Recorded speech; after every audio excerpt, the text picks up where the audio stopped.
Once upon a midnight dreary, while I pondered weak and weary over many a quaint and curious volume of forgotten lore, while I nodded nearly napping, suddenly there came a tapping, as of one gently rapping at my chamber door. "'Tis some visitor," I muttered, tapping at my chamber door. "Only this, and nothing more." Ah, distinctly I remember it. It was in the bleak December, and each separate dying ember wrought its ghost upon the floor. Eagerly I wished the morrow, vainly I had sought to borrow from my book surcease of sorrow, sorrow for the lost Lenore. For rare and radiant maiden, whom the angels name Lenore, nameless here forevermore.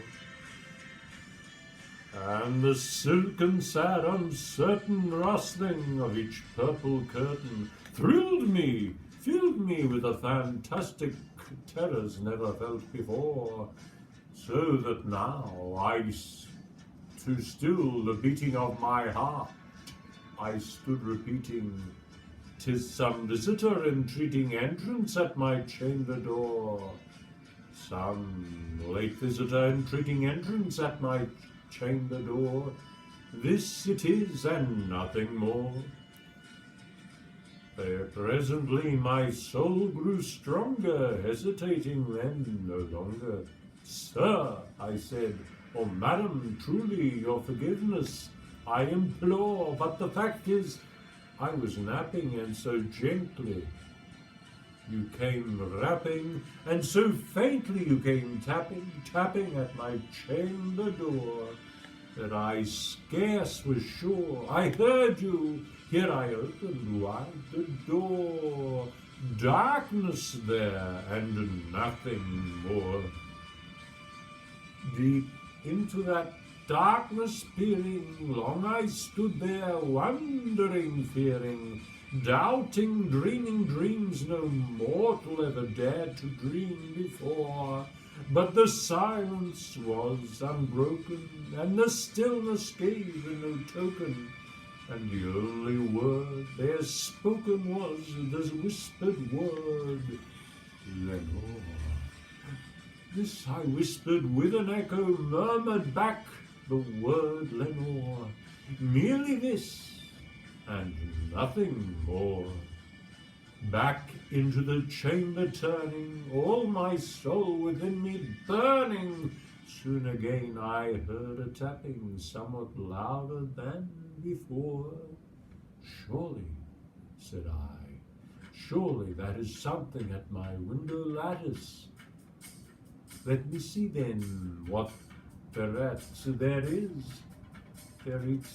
is, and the mystery explore. Let my heart be still a moment, and this mystery explore.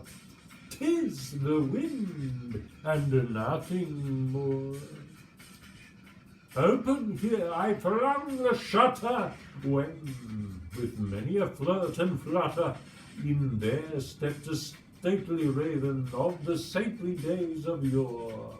Not the least obeisance made he, not a minute stopped or stayed he, but with mien of lord or lady perched above my chamber door, perched upon a bust of Pallas just above my chamber door, perched and sat, and nothing more. Then this ebony bird beguiled my sad fancy into smiling by the grave and stern decorum of the countenance it wore. "Though thy crest be shorn and shaven, thou," I said, "art shorn, O craven, ghastly grim, an ancient raven, wandering from the nightly shore. Tell me what thy lordly name is on the night's Plutonian shore." Quoth the raven, "Nevermore." Much I marvelled this ungainly fowl to hear discourse so plainly, though its answer little meaning, little relevance he bore. For we cannot help agreeing that no living human being ever yet was blessed with seeing bird above his chamber door, bird or beast upon the sculptured bust above his chamber door, with such a name as Nevermore. But the raven sitting lonely on the placid bust spoke only that one word, as if his soul as that one word he did outpour. Nothing further than he uttered, not a feather than he fluttered, till I scarcely more than muttered, other friends have flown before. On the morrow he will leave me, as my hopes have flown before. Then the bird said, Nevermore. Startled at the stillness broken by reply so aptly spoken, doubtless, said I, what it mutters, it's its only stock and store, caught from some unhappy master, whom unmerciful disaster followed fast and followed faster, till his songs one burden bore, till the dirges of his hope that melancholy burden bore, of nevermore. But the raven, still beguiling my sad fancy into smiling, straight I willed a cushioned seat in front of bird and bust and door. Then upon the velvet sinking, I betook myself to linking fancy unto fancy, thinking what this ominous bird of yore, what this grim, ungainly, ghastly, gaunt, and ominous bird of yore meant in croaking Nevermore. This I sat engaged in guessing, but no syllable expressing, to the fowl whose fiery eyes now burned into my bosom's core. This and more I sat divining, with my head at ease reclining on the cushion's velvet lining that the lamplight gloated o'er. But those velvet violet lining with the lamplight floating o'er, she shall press on nevermore. Then methwart the air grew denser perfume from an unseen censer, swung by seraphim whose footfalls tinkled on the tufted floor. Wretch, I cried, thy God hath lent thee, by these angels he hath sent me, respite, respite, and nepenthe from thy memories of Lenore. Quaff, oh quaff this kind of nepenthe, and forget this lost Lenore. Quaff the raven, nevermore. Prophet, said I, thing of evil, prophet, still if bird or devil, whether tempter sent or whether tempest tossed thee here ashore, desolate yet all undaunted on this desert land enchanted, on this home by horror haunted, tell me truly, I implore, is there balm in Gilead? Tell me, I implore. Quoth the raven, nevermore.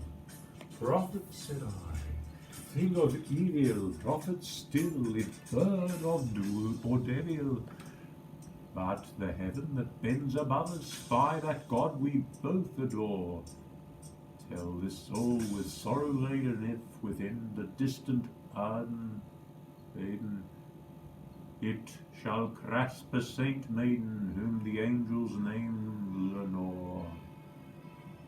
Clasp a rare and radiant maiden, whom the angels name Lenore. Quoth the raven, nevermore.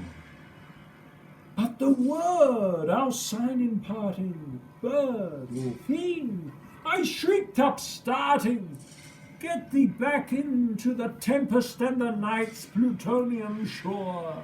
Leave no black plume as a token of that lie that soul hath spoken. Leave my loneliness unbroken. Quit the bust above my door.